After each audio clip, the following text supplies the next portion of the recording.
Assalamualaikum warahmatullahi wabarakatuh. Hai para pencinta catur dan para caturmania, selamat datang kembali di Legenda Catur Dunia. Selamat hari Minggu kawan, selamat berlibur di hari ini. Dan bagi kawan-kawan yang lagi shift kerja, semoga pekerjaan di hari Minggu ini lancar. Dan bagi kawan-kawan yang mempunyai rencana aktivitas di hari Minggu ini, semoga lancar-lancar saja. Dan seperti biasanya, pagi ini saya akan tetap melanjutkan untuk mengulas Grand Chess Tour 2022 seri kelima Sinquefield Cup kawan. Di mana di edisi tahun lalu Sinquefield Cup ini dimenangkan oleh MVL atau Maxime Lagravière. Maxime Lagravière di Grand Chess Tour 2022 ini merupakan pemain inti kawan dan sudah mengikuti 3 turnamen: Superbear Chess Classic, Super United Rapid dan Blitz Kroasia, dan kemarin St. Louis Rapid dan Blitz. Dan Sinquefield Cup ini merupakan turnamen keempatnya dan memimpin klasemen atau memimpin Grand Chess Tour 2022 ini untuk sementara kawan. Diikuti oleh Alireza Firoza, Levon Aronian, Wesley So, Fabiano Caruana, Yanepo, dan Lene Dominguez. Mamedyarov. Di posisi ke-9 ada Richard Rapport. Juara tahun lalu Grand Chess Tour 2021 adalah Wesley So kawan, dan Wesley So masih mempunyai kesempatan di Sinquefield Cup ini untuk menjadi juara umum untuk menggeser posisi MVL atau Alireza ataupun Levon Aronian. Tapi harus berjuang kawan di Sinquefield Cup ini. 5 pemain ini masih berpotensi besar untuk menjadi juara kawan. Sedangkan Magnus Carlsen yang terjun di 2 seri, yaitu seri Sinquefield Cup ini dan Super United Rapid dan Blitz yang dimenangkan oleh Carlsen beberapa minggu yang lalu, hanya seorang pemain wildcard kawan. Tidak mendapatkan poin Grand Chess Tour, hanya pemain undangan, agar turnamennya lebih meriah lagi dengan kehadiran Magnus Carlsen. Dan turnamen Sinquefield Cup sudah memainkan 2 babaknya kawan. Kemarin hanya ada 1 partai yang dimenangkan oleh Magnus Carlsen menghadapi Yanepo, selebihnya 4 partai berakhir miss.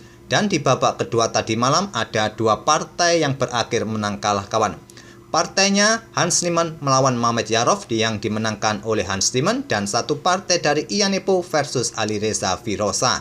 Partai inilah yang akan kita ulas kawan, dan tak perlu saya tunjukkan klasemen untuk sementara. Pasti Yanepo, Magnus Carlsen, Hans Niemann menempati posisi tertinggi dengan perolehan 1,5 poin, hasil dari 1 kali menang dan 1 kali remis. Oke, kita langsung ke permainannya Yanepo versus Alireza Firoza.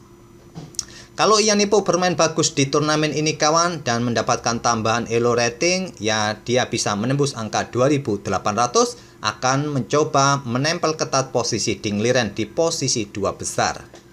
Yanepo mengawali dengan pembukaan pion D4, kuda F6 oleh Alireza, dan sekarang pion C4 seperti biasa, pion E6, kuda F3 dipilih oleh Yanepo bermain dengan anti Nimzo Indian Defense untuk menghindari permainan Nimzo Indian seperti biasa kawan. Pion D5 Queen's Gambit Decline, dan Yanepo pion G3 bermain dengan Catalan Opening. Pion D pukul pion C4, saya rasa langkah-langkahnya kalian kalau sudah sering melihat video catur pasti sudah paham kawan.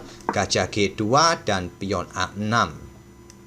Gajah D7 juga bisa jadi pilihan, nanti idenya ditempatkan di diagonal terang panjang untuk mengimbangi gajah Viajento putih di sayap raja kawan. Pion A6 ini pilihan nomor 2 dari Stockfish kawan. Ataupun kuda C6 ini pilihan nomor 1 dari pilihan manusia di game-game terdahulu. Pion C5 juga bisa dimainkan juga oleh hitam. Pion A6 oleh Alireza Firoza, dan di sini Yanepo rokade, barulah kuda C6, tidak gajah ke sini terus ke sini lagi kawan. Dibalas dengan langkah menteri ke petak C2, meninggalkan pionnya dan langsung diambil oleh Alireza. Terjadi pertukaran kuda, diambil balik oleh menteri hitam. Selanjutnya di sini kuda D2, ancam pion ini. Ingin ambil pion ini, kalian tidak bisa backup dengan pion B5, benteng kalian tewas karena diagonal jadi terbuka. Di sini Alireza memilih mengembalikan pionnya kawan, tapi didorong ke petak C3, berharap diambil oleh menteri putih. Langsung Alireza menukarkan menterinya, dan coba lihat putih mempunyai pion-pion yang terpisah semacam ini, tentu tidak mengenakkan bagi putih. Tapi juga sama saja kawan, kalau dipukul dengan pion, ya pion putih tetap akan terpisah-pisah. Itulah ide dari pion ini didorong maju. Yanepo memilih ambil pion hitam dengan pion B. Bedanya sekarang kedua pemain masih mempunyai menteri kawan. Menteri mundur ke petak C5, kuda E4, ancam menteri menantang pertukaran kuda, terjadi pertukaran sekali lagi, dan tersisa sepasang gajah plus menteri kawan.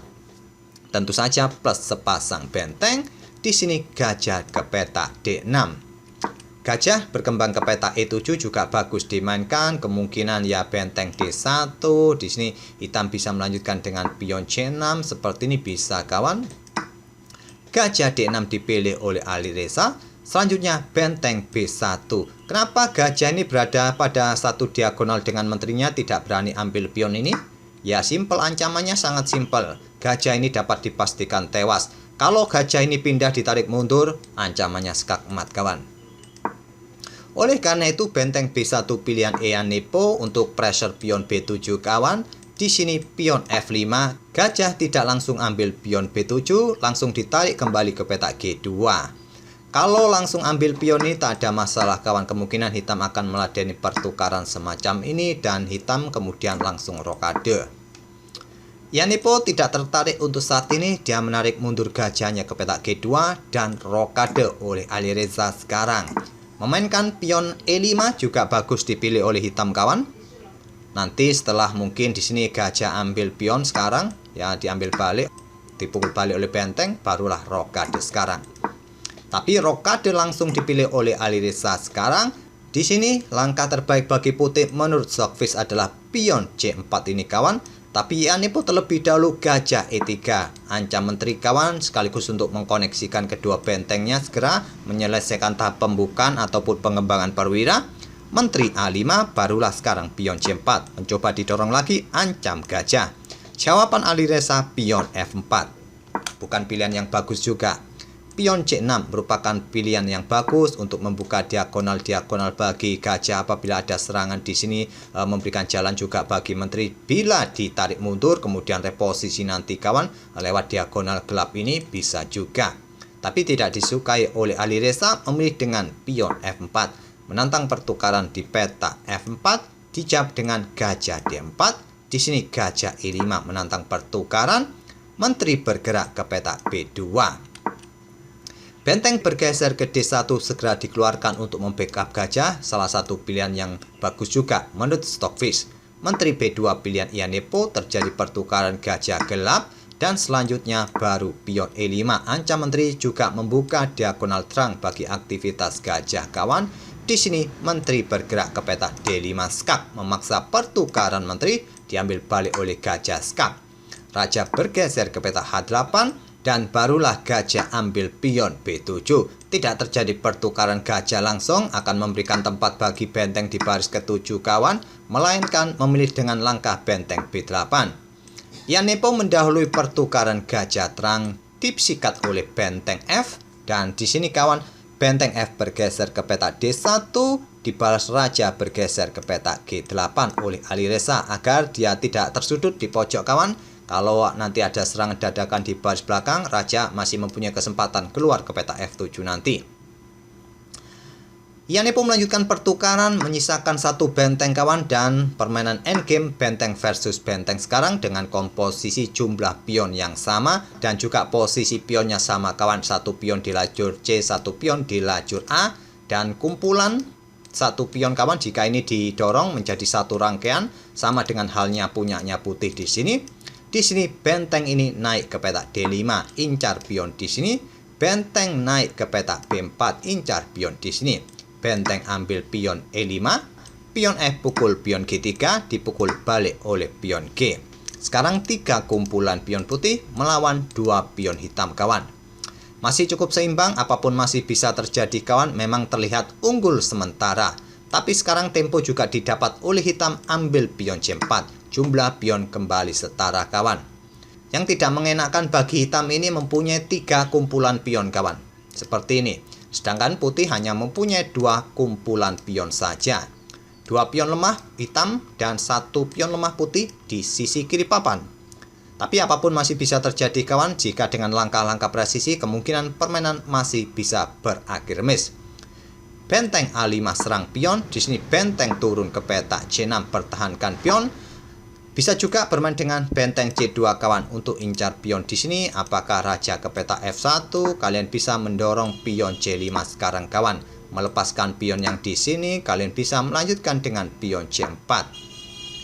Dan seterusnya. Walaupun kehilangan pion, apapun masih bisa terjadi dengan langkah presisi, masih memungkinkan remis. Benteng C6 dipilih oleh Alireza dan Raja Putih G2, Raja Hitam F7, pion F4, Raja Hitam E7, dan di sini Raja tidak naik terlebih dahulu, nanti diikuti pionnya maju kawan, tapi Ianepo langsung mendorong pionnya maju ke petak E4. Benteng B6, Stockfish menyarankan membuat langkah pengorbanan pion di sini, nanti kalau ditinggal benteng putih ke sini kawan, bentengnya bisa melakukan skak, bisa mendapatkan pion A2. Tapi benteng B6 dipilih oleh Alireza, Raja F3, benteng kembali ke C6, pion F5 memberikan ruang bagi raja untuk naik ke sini kawan.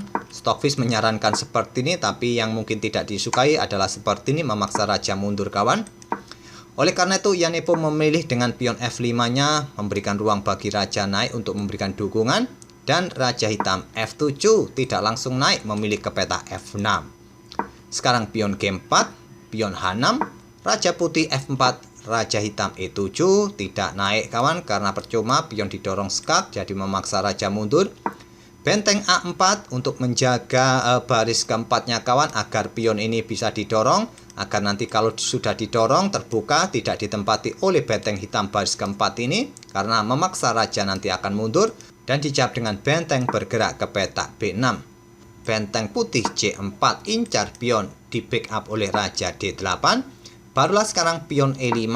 Di sini benteng naik ke petak B1, persiapan menyerang dari belakang mungkin, dan benteng putih ke C6 incar pion di sini ataupun bergeser untuk incar pion di sini, membersihkan jalur bagi 3 pionnya nanti. Dibalas dengan benteng B4 oleh Alireza skak, raja turun ke F3. Benteng naik ke petak B5, raja naik lagi ke petak E4. Kalau ada skak ya kemungkinan ditinggal pion yang di sini, raja naik kawan untuk menghabiskan pion-pion hitam juga, meloloskan 2 pion bebasnya. Di sini benteng B4 skak, raja D5, benteng ambil pion G4 dan raja naik ke petak E5. Langkah yang bagus untuk mendekati pion hitam, mengawal pionnya di lajur E ini kawan, dan bisa promosi. Raja bergerak ke petak C8. Di sini benteng ambil pion A6 dibalas dengan Raja B7.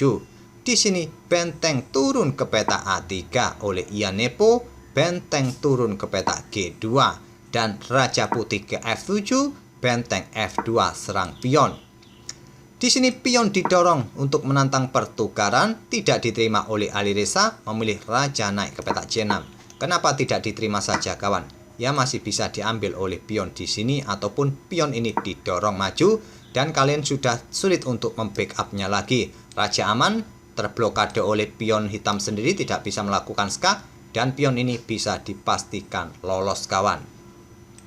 Oleh karena itu Alireza menolak, memilih raja naik ke petak C6. Di sini Raja Putih ambil pion G7 terlebih dahulu.